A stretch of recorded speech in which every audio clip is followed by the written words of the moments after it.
All right, everybody, welcome to the Nikos show. Today on the show we have Roman again and Marijn. Roman is an economist. Marijn is also a sociologist and AI tech lead. So today we want to talk about things like with LinkedIn and controls and bans with things to do with Ukraine. Thank you for having us. Yes. Thank you for having us, putting us together. We've been all we know each other for a while through social networks, but this is actually us coming together in person and having, a good conversation. So I'm really looking forward to it. Like in real life, I'm calling from the Netherlands. Nikos, I think you're calling from Vienna or something. I'm in Vienna for the next 2 days, then I'll be in Ukraine.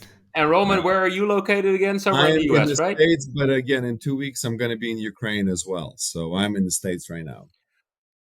Okay, so we're three guys who know each other over the internet because social networks, online networks, specifically the LinkedIn network, is a huge boon, I should start out saying, to humanity as a whole. It's thanks to the internet that we know each other. It's thanks to the internet that we can connect with people from all over the world. It's thanks to the internet that we can know what the heck is happening in Ukraine over the last year, so we can actually do something about it. But that same internet also has a dark side, and we would like to talk about it today. Specifically, we would like to talk about bot networks prevalent on social media networks, about what they do specifically on LinkedIn to us, and how we all got banned over the last year or so. Because we're banned buddies, aren't we? Yeah, I'll add to that. I actually have been banned from literally every single social network. I think Instagram has not banned me yet once, but they have taken down my posts. But I've been banned from Facebook. I've been banned from LinkedIn a couple times. So yes, we do have that in common. So you're trying. Yes, I'm trying. But what did you get banned for, Roman? So I got banned pretty much for my posts in support of Ukraine, or whenever I would expose the atrocities that Russians have been, doing in Ukraine. So it was a really interesting bans as well, because they were not the typical, the hate speech or that kind of stuff. And they were really, felt like they were really, directed. And they would usually come along when a post would go viral, so it'd become, a post that, thousands of people shared, or, millions of views. And then it becomes viral. And then literally every single time I would get after that first ban, I was like, man, I'm actually scared when the post goes viral, because I kind of feel that the attack can happen. And I would expect that the bots and the trolls, they would attack only those who are real threat, right? And the real threat are the posts that become viral and become, and influence a lot of people. So I feel that exposure, creates, a downside of that, attack. So that's my personal experience. That's something we should mention here. Besides the fact that we're all radical dudes and we all love lame internet jokes, the thing that unites is our very vocal online support for Ukraine. That's how we got to know each other, and that's also how we encountered over the last year. That's how we encountered over the last year these attacks, if I may call them, directed attacks of being reported, being mass banned, being censored on social media networks. Now, That's this right. stuff, the mechanism itself is nothing new. Only the context is new, as my old university professor would say.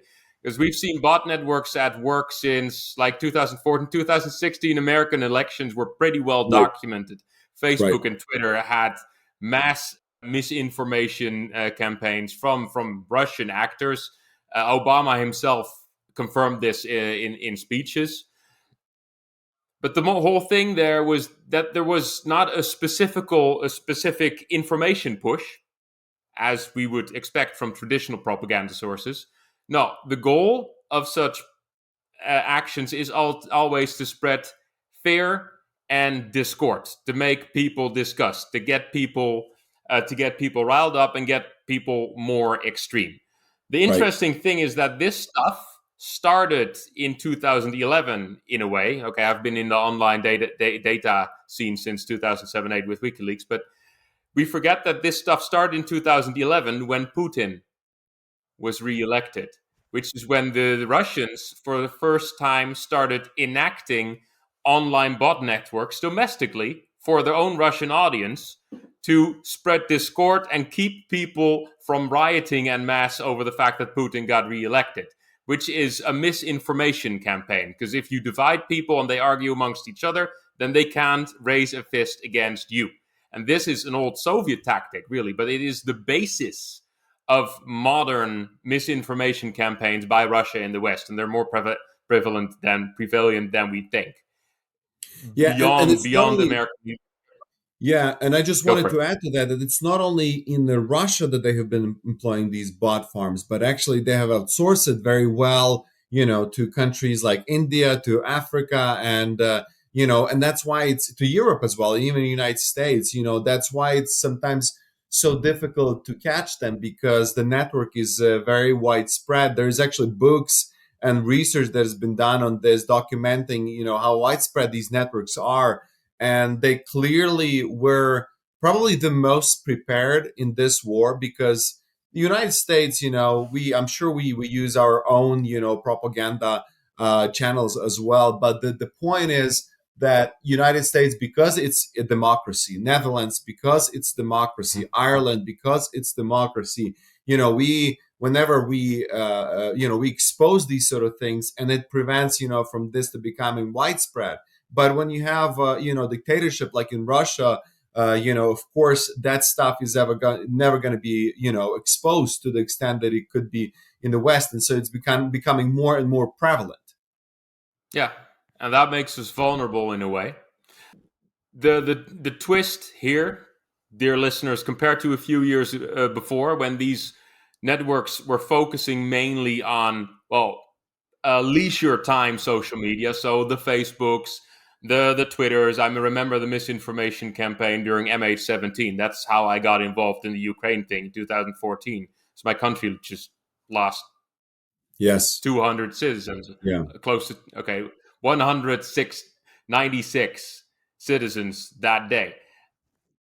And then the bot. I was on Twitter at that point in time. And then the bots came and started shouting, "Oh yeah, it's misinformation, and the Russians didn't do it. It was actually the Americans." And that's when the whole misinformation thing started rolling, including all the Ukraine is run by Nazi propaganda, which is hilarious, because if you look at sources from before 2014, they just aren't there, which is why Russia to this day always shouts 8 years, because only 8 years ago did the Kremlin start producing that propaganda. But I'm derailing here. My point is, now it's on professional networks as well. Right. Because we have LinkedIn. And bots are a very serious issue over there as well. Because follower counts for influencers, for marketing campaigns as a whole, for recruiters, it is big business. And bots have become a crucial and a dangerous part of that. Just look at the Twitter deal with Musk. Where Twitter said we have 5% of bots, and Musk said, no, you have 20%, because he was paying for a social media platform's worth and value is determined by the amount of users. And if you are artificially inflating your user numbers by bot accounts, then you are inflating your value. And this is the dangerous part, because social media platforms are supposed to try to fix bots and get rid of bot accounts. Right. But they make money off of bot accounts. So they have a very direct incentive. You can explain it better than I can. You're the economist here. Yeah. Whatever social media platform we're talking about, they don't want to get rid. Yeah, absolutely. So like with Twitter, especially with the $8, the blue button, that you can actually, you don't, if you have no whatsoever regard for who is the user, you just care about money, then you just need those, that subscription fee for the blue button. And the blue button is supposed to verify something. Obviously, it's not, you can always counterfeit your identity ID and create, multiple fake accounts. I'm sure that there's just no way to trace that. So that is exactly right. The incentives are in favor of bots. The incentives are in favor of bots. And this is very important for people to understand. LinkedIn is a very interesting platform because it is a professional platform. So it really distinguishes itself from, from Facebook, from Instagram, from Twitter, that it is really about the professional connectivity. I made a post probably a month ago that I need faculty for American University Kiev, and I got 200 resumes. So, which is fantastic. It's a network that really, helps me and, to do my job and to get connected on the professional level.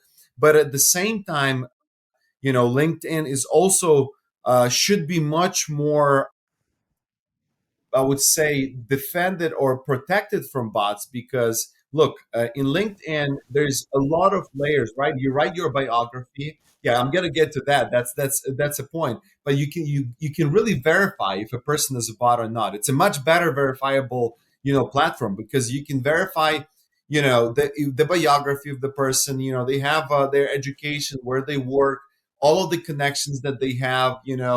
And things like your photos, everything is right there, and then people who know you from the professional network, they're going to start saying, oh, this guy has this skill, this skill, this skill. They're going to actually rank you, and they're going to give you the stories of their professional experience with you. So you're literally building sort of your legitimate profile.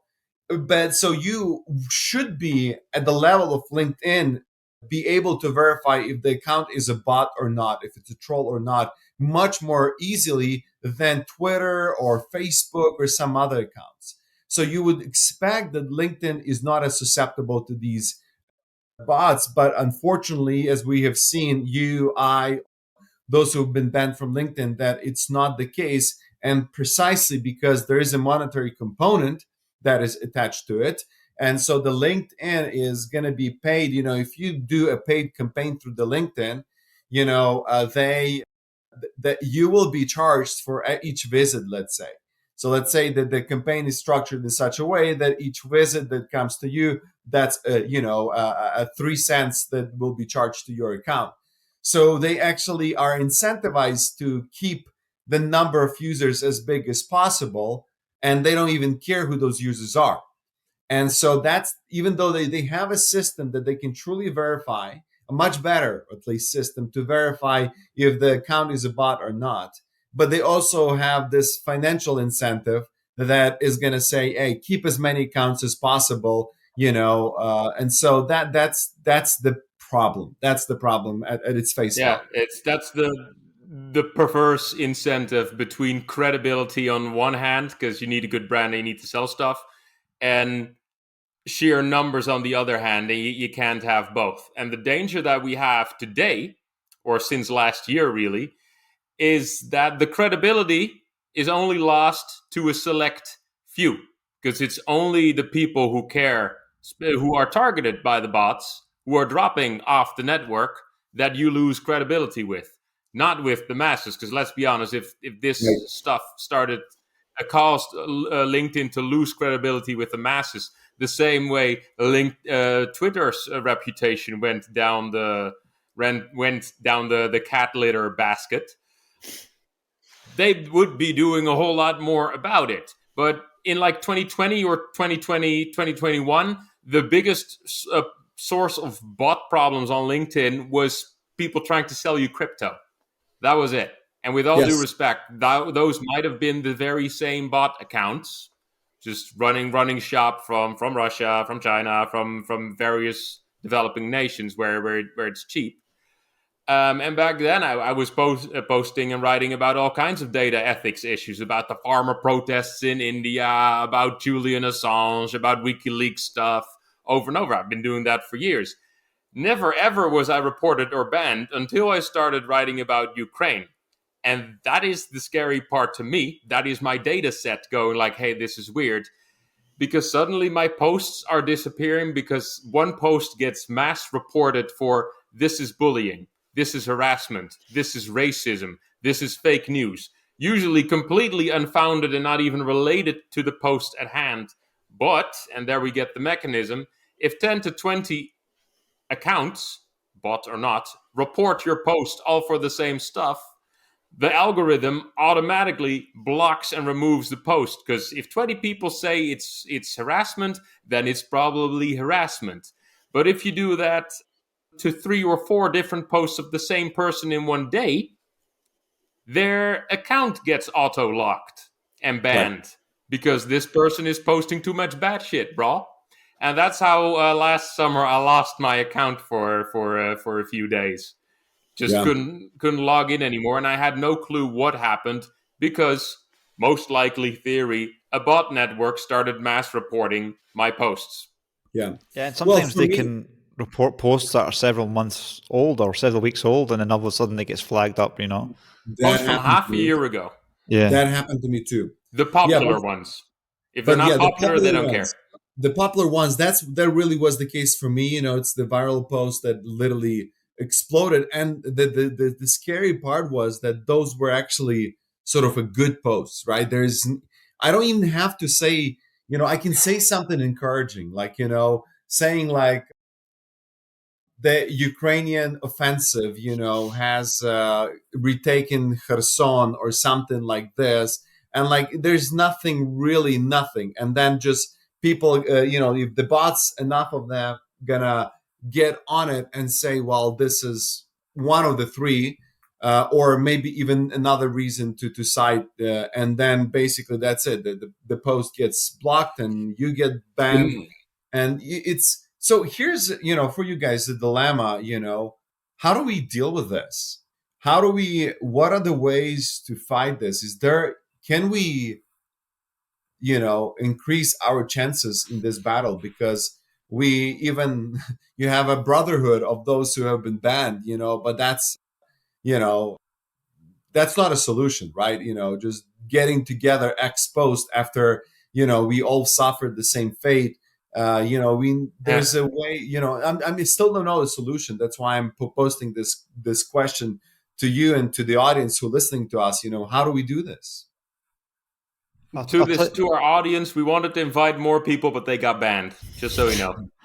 Yeah. I tell you how I deal with fake accounts. So I run a social network for lawyers for about 4 years or something like that. And I don't even trust LinkedIn profiles for that. I used to use LinkedIn profiles to verify that someone was a lawyer because I'd look at how much effort it would take to duplicate all that, stuff there. But now I just don't even bother because it's arbitrary in a sense.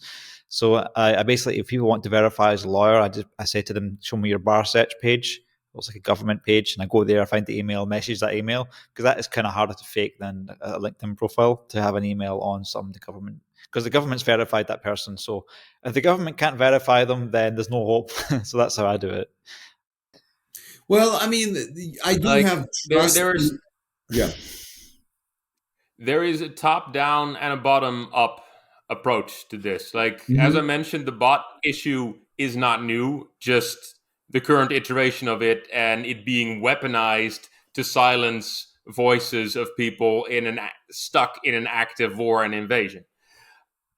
And I agree with your observations. The 2 posts that gets reported, mass banned, are either very popular posts, so massive trending. If my post isn't written well or doesn't trend, they don't target it. Or if it's highly critical of the Russian government and revealing war crimes and such.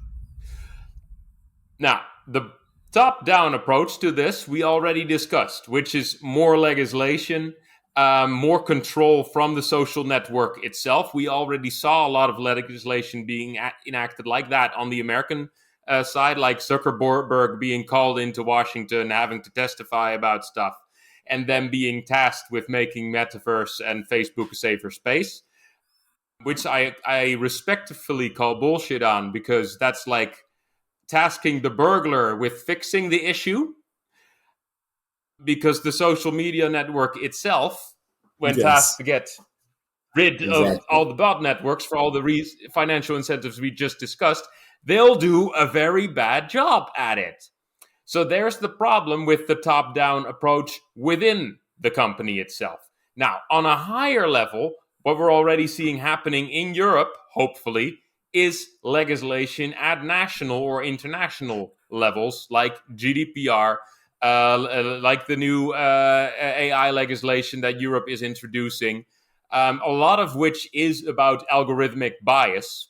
And hell, we're talking about social media feed algorithms here. This is all part of that same AI Act, where they're basically filtering posts and banning and censoring posts without transparency about the mechanisms. We don't know why we're banned. We are speculating here that it's the bot networks. We're pointing at the bots.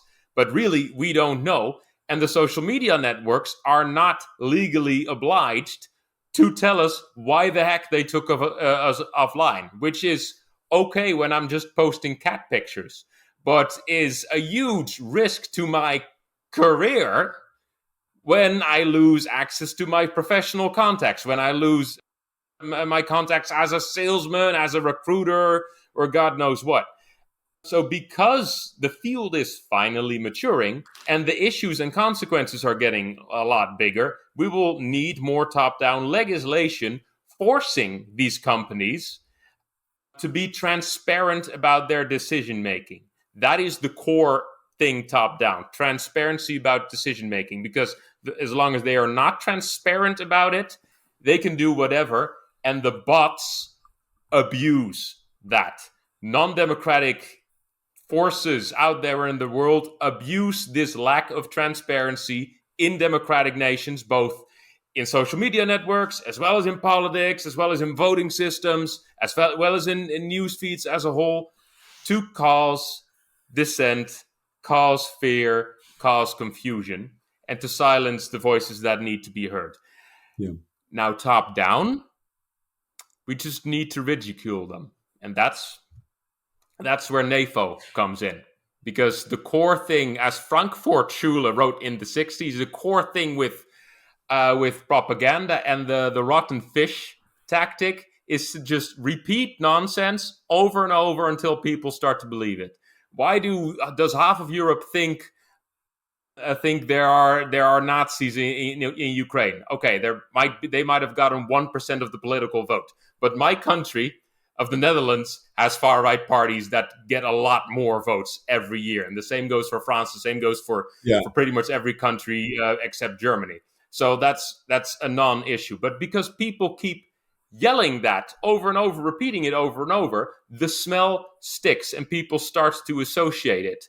So the most dangerous thing we can do, and that is a thing that journalists and news agencies are doing every day, is to repeat the horse shit that the Kremlin produces. Because the moment we repeat it, we are spreading it. And their sole goal is to spread it and have it be mentioned over and over so people get confused by it. And that's why I like the NAFO movement, NAFO, that spread on Twitter and beyond these days, which is just bunch of internet trolls in their free times ridiculing this type of messaging. It's like Anonymous reborn. Man, I miss those days. Okay, thank you. Like and subscribe. Yes, please do. Yeah. You just can't trust LinkedIn right now because they can ban you for any reason at any time. No, it's just No, the NAFO is such laws to protect it. Yeah, sorry for interrupting, but the NAFO is such a cool community. I've got to admire it, and one of my favorite Twitter accounts. Oh, that's awesome! One of my favorite Twitter accounts is actually called the Darth Putin. I don't know if you guys follow it. Anybody follow Darth Putin? It's hilarious. Darth Putin is the best. Right? That's exactly. You make an account that just to repeat what they say, but in such a sarcastic way that just makes everybody who read it like, that's just stupid. Exactly. That's the whole point. You need to mock them. Right. Humor is our greatest weapon. Day 300 of my 3-day war. I lost my navy to a country without a navy. That's how we do it. What was it, like 250 days of war? My greatest accomplishment has been that we have captured raccoon from Kherson or something like that. These are the things that just... Justice for the raccoon. We want that raccoon back. it's just, it makes us laugh. It makes us, and points out the just how ridiculous some of these things are. But listen, so for me, okay, that's given. That is given. But the top down, down top approach. But we do have issue at hand. We have issue at hand that we have these bots that are there. They're fairly active, and here's a couple of the fears, and I'm just going to express them verbally here. If we're going to give full transparency about how the banning and how the algorithms works, it gives us an edge, and it gives them an edge of their own, because now they know exactly what they need to do in order to ban you or me, or to break a system. So it's always like a two-sided thing, right? That if we're gonna be transparent, that bots get that transparency as well. So for me, the real battle that has to happen, at least the way that I see it, is that we need to deal with sort of authentication and getting those bots out of the of the networks. I mean, and then maybe it could be done again, maybe top bottom down. So the top approach would be when the leadership of the organization comes along and says, look, we know that we're going to lose 10% of our network users, but those users are very likely to be fake accounts, and unless you verify what you can do with your ID, with some other things, and then you need to put the picture, you need to make so many connections, and so on and so forth. So that's going to be one way. Another way is that us as the users, that we can come along and sort of be more proactive at reporting, at doing our job, at and again, or maybe even designing the algorithms of how to fight this. But either way, it's an issue, and it doesn't seem to have a simple solution. There are multiple actors at play here. I, as a sociologist, have to talk like this, even though my dad thought I'd never get a job like that. Which is what's the old joke again? When the people point at the companies point at the government, and the government points at the people.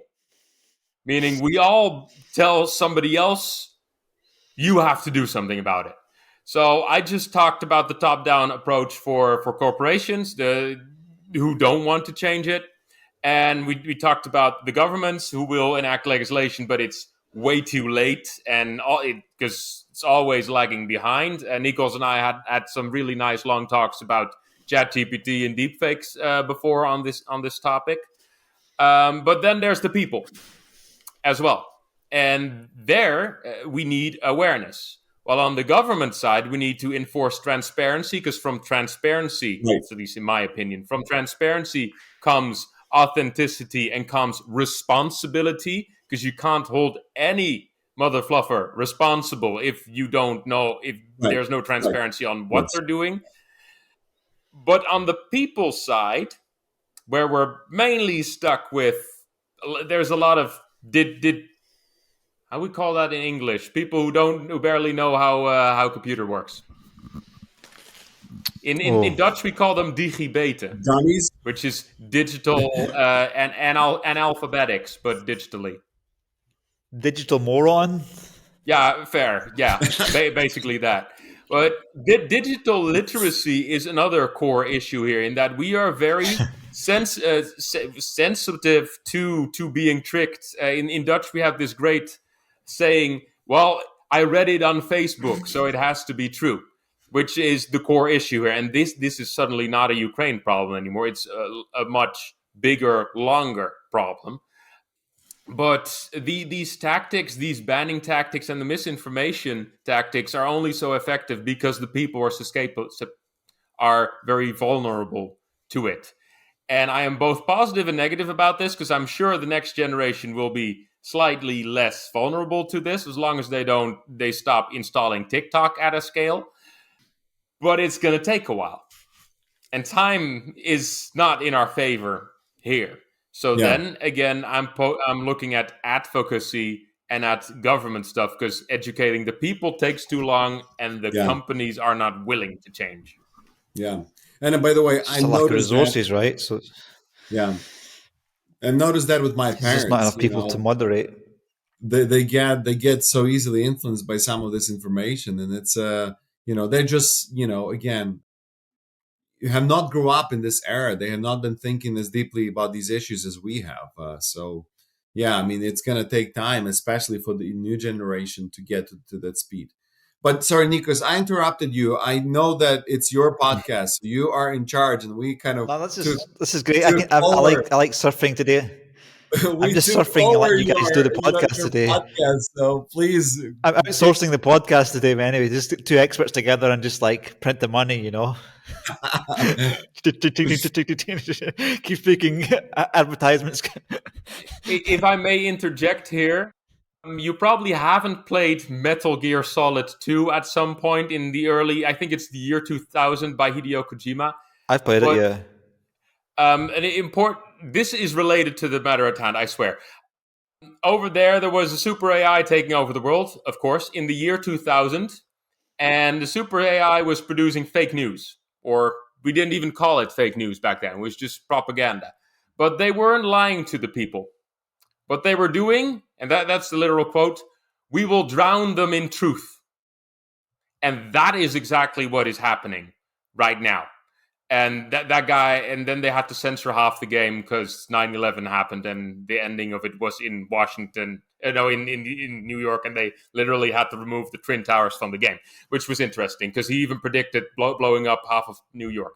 But the point here is that it's the Baudrillard's hyper-reality that we're dealing with. Too many parallel voices that, from the perspective of a kid or an adult, they're all practically kids too, who doesn't know enough about the issue, doesn't know which voice to believe because they seem equally true. Now, right. The only way to fix that is education. And to quote Nicholas Winton on that, we obsess over all the stuff we shouldn't do wrong. We obsess over not doing bad stuff. But we should be obsessing over doing good. And that here is the issue, in that the whole discourse on social media is focused on what rules we should implement, to what behaviors to punish, what we shouldn't do. Whereas the focus should be on what should we do, which is, in this case, to mock the mother fluffers and be as loud as possible about the truth that we actually believe in. And that is the reason, again, why we know each other, because we are all three loud dudes online. And I propose we continue to do so, because that simple action is already a huge... Oh, wait, this is being recorded. A huge this finger towards the bots. with the whole Ukraine thing, for me, it's with Ukraine. I have a lot of I mean, because I've been to Ukraine, Roman's been to Ukraine. We know people there, people have died. It's very easy to see where misinformation has arrived, and you can smell it. And frustrating for me is a lot of people that I even have been on friends that I have or been on a show there. I was very much united with them against the whole lockdowns and things like that, but for some reason, a lot of these guys they've suckered all this Putin information down. So I'm like, well, banging my head off the wall, trying to get people to see, like, I haven't found any Nazis in Ukraine. Why are all the Russians leaving the right part of Ukraine, east part of Ukraine, coming west? They look Russian, they speak Russian. We help them as refugees. The ethnic Russians, basically, or whatever that's called, but they don't speak Ukrainian; they speak Russian. But we're helping more of them than people that speak Ukrainian. That's the division again that Moscow seeks. We call it Russia, but we should be talking about Moscow because it's the colonial empire of Moscow. It's not a federation. Yeah, and it's different. Division is what they seek and what they sow. But as anyone who's ever been in a relationship, division is easy. But coming together again and actually talking and connecting is way harder, but also way stronger. So I had a lot of friends who start tuning out about why are you ranting about this stuff, especially in the first months. Can't you just post nice data stuff that entertains me? Yes. Do you have to talk about terrible things? My dog just died. That kind of stuff. Ridiculing them is not going to get them over to my side. Getting angry at them is not going to convince anyone to figure to stand on my side. With the whole modern social justice movement messed up because they thought antagonizing people will get them over to my side. It does not. Continuing to talk, as hard it is may be, and I learned this from a person I love so very much, continuing to talk, even though it is so hard to do, is actually the most important thing. And some of my friends who at the start were totally weirded out over my obsession with Ukraine, because Marijn, you're not from there. Why do you care? But why do you care?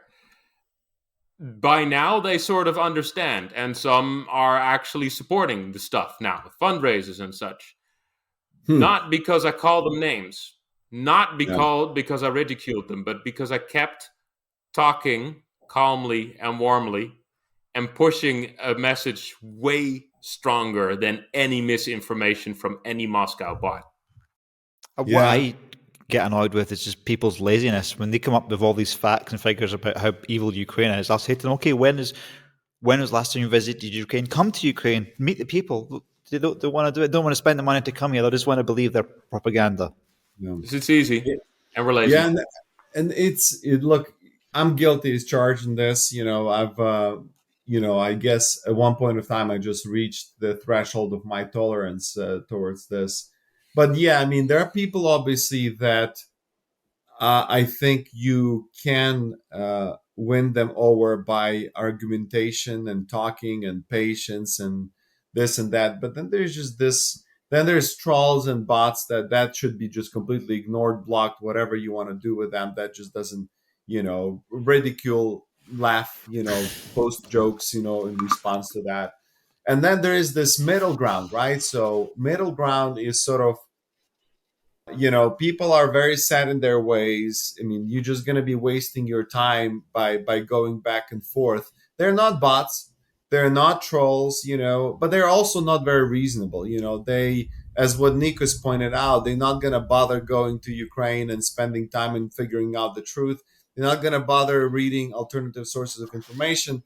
And you're trying to, and again, spending my precious time, especially, both of us, we have a pretty large follower network. And again, I have a couple social networks, and then I have jobs to do actually, and hundreds of emails every day. So obviously you cannot engage in those conversations. So my point is that you have to be very selective, right? You have to be very selective.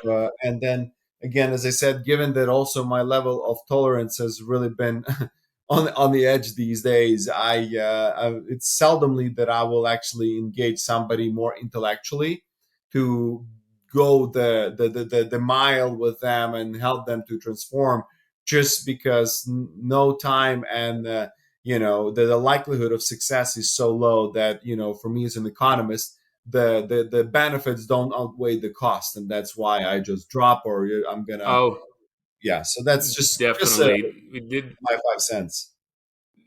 We got to pick our battles on this. I fully agree, but speaking as a social scientist to an economist, I also want to add there is a short-term and a long-term element here, because many people that I can't convince in the short term, or I don't have the energy or the blood pressure or whatever for, because screw those guys, I'm going to do something more important because somebody's calling me to ship drones, and that takes precedent, of course. People hate admitting they're wrong. Yeah, it just doesn't work. In the short term, we can't. So as soon as there is a certain level of emotion in there, they're not going to admit they're wrong, even though at a rational level, you already won the argument. They already know they're wrong. A lot of the time, it is A-okay to just cut off the discussion and screw it. Later on, they may come and go, oh, well, actually, you might have had a point, and I've had that a lot of the time. So I'm basically justifying your rage quit behavior because the significant amount of them will come to see it somewhere down the line. And that is less of an absolute truth thing and more of a faith thing, because I want to maintain my faith in people. Because it's because of this stuff, the terrible stuff that's happening here, that I meet beautiful people too. People who inspire me, people who do what's best. And if we replicate that and keep spreading that's the only way to win. Very good point. Very good point. By the way, I've learned quite a few agreeing things. With you. I know that's boring. I've learned quite a few things, and even in the process of today's conversation, I think this has been going really well. Nikos, are we missing something? Do you want for us to go and maybe the direction that we have not gone yet? I'm at the point, I'm not really sure where to go, because I've sort of outsourced the conversation to you guys. So you guys are you're like world experts in your field, so sociology and economics. So I am just trying to go day by day, and I don't know, man, just trying to keep my friends on both sides as much as possible. It's sometimes because they watch my podcast and they're sending me stuff that I would class as propaganda, and I'll just tell them that, and then they might get a bit hurt about that, and it's a bit awkward. So how about this? How about you give us one example, and let's try to decipher that. Let's use one piece that sort of is a propaganda, and let's talk a little bit about that. Just maybe to give a listener a feel of how we can go about finding out the truth, or carrying the conversation with somebody who raises a particular issue. So maybe pick one. Well, they often sound the same. It'll be something like Zelenskyy is a puppet of the West, or Ukraine is a puppet of the West. That seems to go around a few times. We had a big example of that yesterday, an account of an American lady who kept posting a message about, Ukrainian soldiers are getting drug-laced food, and that's why they keep fighting, and that's why they keep winning. So basically an excuse why the Russians are losing. Says, Ukraine is feeding people drugs. Who is doing that? Zelenskyy? And it was adorable because it was the exact same rant posted at like 20 different posts, and she posted it twice under my same post. Yeah. The issue is, and on one hand, people start reporting it, because humans actually do also report, and that is a good thing. We should keep doing that to get rid of it. But some people will read it and go like, oh, whoa, they're using drugs, because that has also been a standard Moscow line. Like, they're evil drug users. I mean, they should see my country, for Christ's sake. But that's just one example. And now the account is apparently already deleted. But the short term, the response time is way too slow. LinkedIn is releasing papers about we removed 4.4 million bot accounts. They said that in 2021.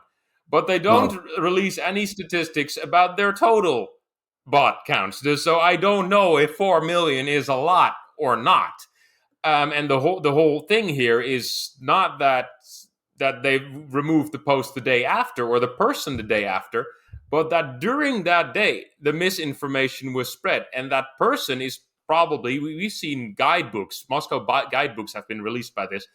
That person is probably chugging vodka and manning 20 different accounts simultaneously. Exactly. So even if we ban it within the day, there is actually an access issue here, in that people shouldn't be able to start posting as easily.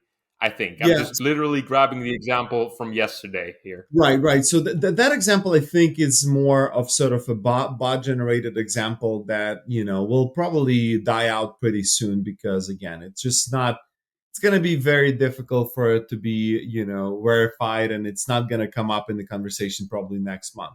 But this idea of Zelenskyy being the puppet of the West, I think this is going to come up quite often. Nazis is kind of died down a little bit.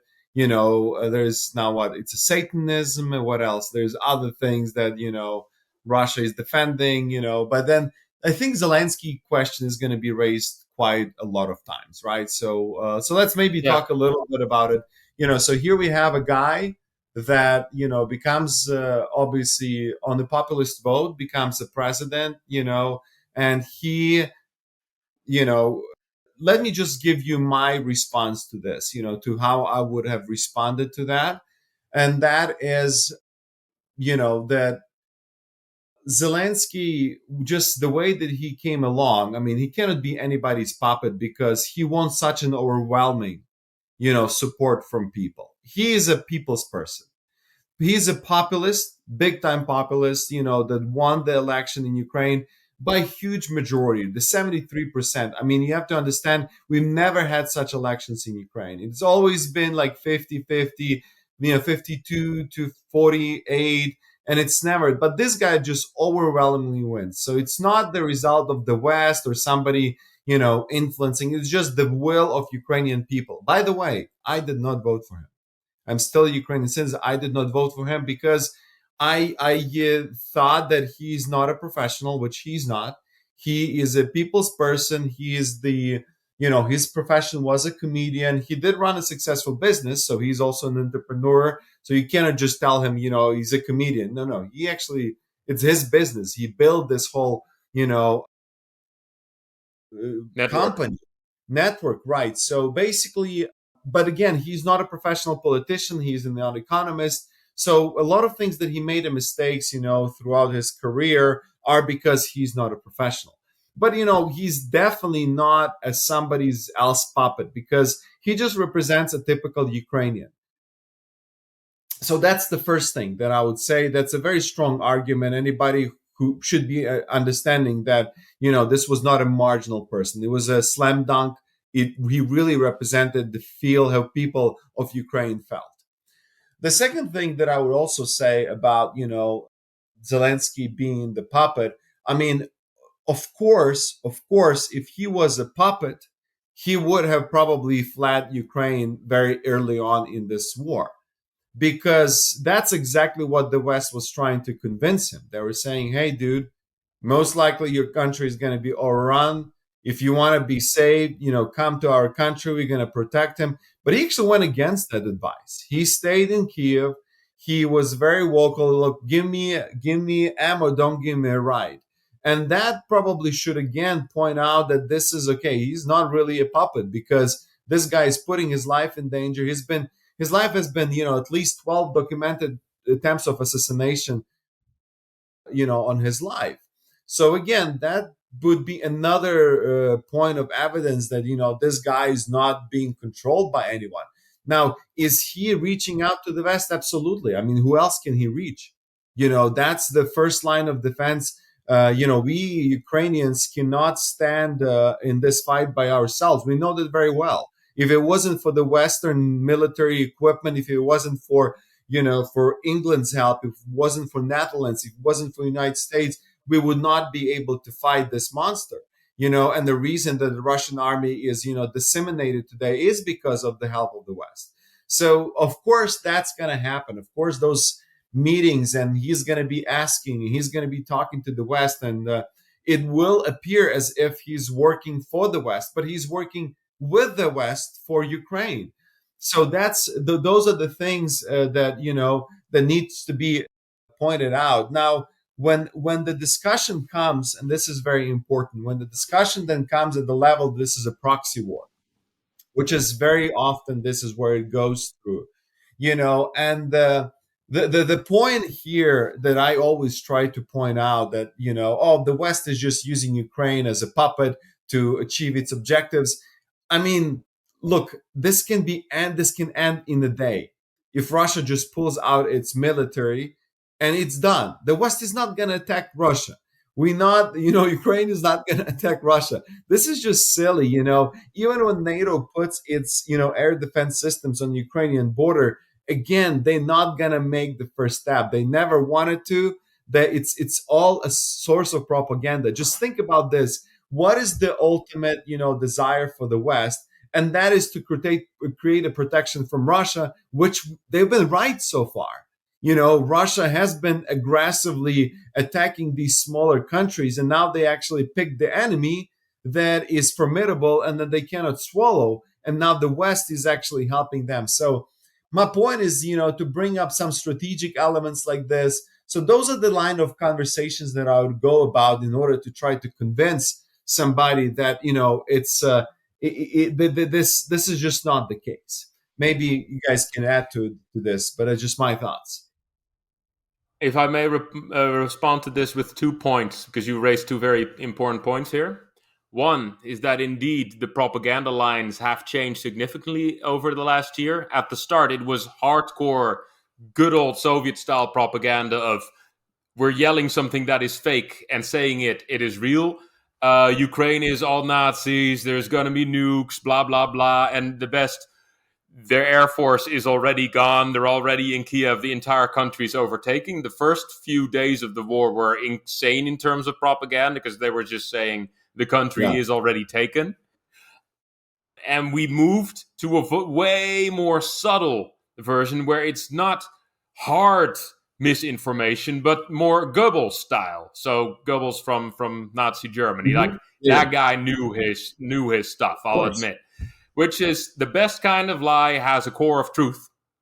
Yes. So instead, they now spread misinformation about the level of corruption in Ukraine, about drug use stuff in Ukraine, about artillery explosions in Donetsk, some of which are true. It's the Russians blowing people up with ammunition and with artillery and then blaming Ukraine, which is more insidious, more dangerous to Western societies as a whole, because this is the stuff that has been infiltrating us for the better part of 2 decades. And this is just the Russian side. That's the most obvious one. But you ain't going to convince me that China isn't doing the same. Right. And that is the real danger in that, again, transparency of social media algorithms. As long as we don't have that, we don't know who's influencing our society, our elections, and our democracy. Yeah. Now to your second point, which is that the whole war so far has been broadcasted online from day one, and that Ukraine and Zelenskyy, who is a media man, have been using that to an incredible extent to cover the war. And which is why, unlike Afghanistan, which I also covered, now I get to watch war crimes in HD. That's like the biggest difference. Right. Which really does help the West get involved and care about it. And that, again, is why we need the internet. Otherwise, people don't care and people don't respond. And the whole Free the Leopards movement over the last weeks, I do believe, because on Instagram and on Twitter, everyone was suddenly wearing leopard prints because Scholz wouldn't release the German leopard tanks. Now he released the leopard tanks. My God, we're making memes, but we're using memes to help people. God, I love my field. That's right. Imagine if it was like World War II, they didn't have like cameras in HD, so you heard about this war going on. Imagine we didn't have the videos of what was happening in Ukraine, even just from the UK. Like all we hear about, there is a war there, and people are dying, but then we just can't relate to that. Like the World War II comparison, especially with Holocaust Memorial Day being yesterday, is a very important one because top-down leadership at that point in time knew a lot about the bad stuff that was happening. The masses only knew it so far. Right now, internet nerds like me online are using satellite imagery to count the growth of mass graves and Wagner's graveyard over the weeks. It grew 10 times in size, from 17 to 170 graves over the last 2 or 3 months. And that's just Wagner War Crimes PMC. We all get to watch this from various channels, and we mustn't look away, because the reason our politicians are supporting Ukraine, with all due respect, it's a good thing they're supporting, but they do it because their electorate cares about it. Of course. And we need to make sure every damn citizen in the West cares about it. That's right. No, that's how I support Ukraine. No, absolutely. You're spot on with these comments. I think that's how we can win this war. By the social media and propaganda war. is by rallying, enough reasonable people that will be able to sort of, and to be honest, a lot of things have already been done. The narratives have changed, right? And that's why Russia is trying to move to a different propaganda, because they lost that one. People have seen too many war crimes and atrocities to pass this fact by. They have to say, and obviously Russia is not winning. Obviously this and this, and so at the end of the day, the scary part is that they're moving into these fuzzy type of propagandas when there's some truth to it, right? There's corruption in Ukraine. I mean, look, I'm Ukrainian, so I know very well how it is. And look, that's why we need a super strict accountability. I mean, Zelenskyy fired, I don't know how many dozens of people in the government just in the past week, because there's been some things that came up along. So look, we need that. And don't get me wrong, we should mention here that Zelenskyy fired people. He didn't defenestrate them. Yeah. Which is what the Russian side is doing. I'm going to quote another internet meme here. If two sides are fighting and they both blame the other, ask yourself which side is bombing hospitals. That's right. And indeed, that information war is won.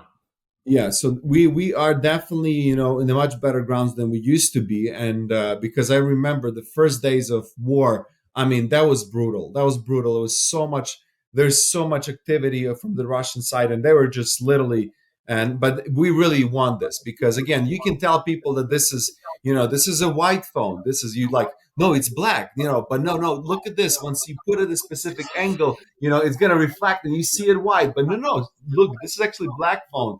And then eventually, once you get too many data points, you finally, something clicks in your brain. Okay, I cannot ignore it anymore. But what you pointed out is that we are moving into this new phase of a fighting, and it's going to be sort of hopefully more intellectual, because this fuzzy truth, it needs actually explanation, right? To say that there is corruption in Ukraine, yes, there is. There's corruption in the United States. There's corruption in the Netherlands, and we're all learning how to deal with it. In the United States, we deal with it by, taxing the lobbyist groups, by exposing these lobbyist groups. You at least know who financed the campaign of this Democratic candidate or Republican candidate. So we know where those links are, and that's how we are fighting this. But, that will involve a more higher level of discourse, more intellectual debates, discussions. I mean, at one point of time, Poland and Ukraine will need to reconcile as well, because look, Poland has been an incredible supporter of Ukraine, but there is a history between the two. I mean, there's Bandera, there is, obviously other things that have happened that, in the history that we need to sit down at the table of, when you bring historians, when you bring people and you start intellectually discussing these things, to coming up at some sort of consensus. And this is going to be a much longer battle. It will take us time, but that's why we need to rally all the intellectuals and people who actually know how to use their brains, and then eventually we will come better off as a humanity from this. And so so we're going to have our job cut up for us. If I may add just one thing to it, because I agree with everything you said, which is that these discussions, these conversations that will happen in the future, reconciliation between different countries, dealing with corruption, dealing with after effects of the war as a whole. I mean, from a PTSD point of view, that's going to be a lot of work. Speaking from the country of the Netherlands, because we colonize pretty much part of every continent on the world, all of this is important. All of this we will talk about, but it is not an excuse not to act now, because a lot of these arguments are used in discourse over here, at least, as but corruption, or but there's been historic battles. None of that is an argument not to help stop the fighting. And the best way to help stop the fighting is by arming Ukraine now to help get the Russians out of the country, because denying weapons to Ukraine will not stop the Russians from murdering. Exactly. Well, I mean, I have nothing to add to that. Just say, man, Nikos, I think we're on the clock, and so I'm gonna pass this back to you. But man, this has been really, really great. Thank you so much again for your support of Ukraine and just everything you guys do. Yeah, thank you guys. That was an honor for coming on the show, and let's keep the conversation flowing. That's the most important point, to keep talking. Mm-hmm. Ask all my exes. Got that from the podcast. No need. Oh, I love you guys. I love you. So thanks very much to all the listeners, and please leave your comments below on what we've said here. We will read them, and if the comments are respectful, then we will probably talk about these comments in the next coming weeks and stuff like that. So that's it from us today. So thanks, guys. Thank you all. Keep up the incredible work. Keep being awesome. And until next time. Until the next time. Nikos out.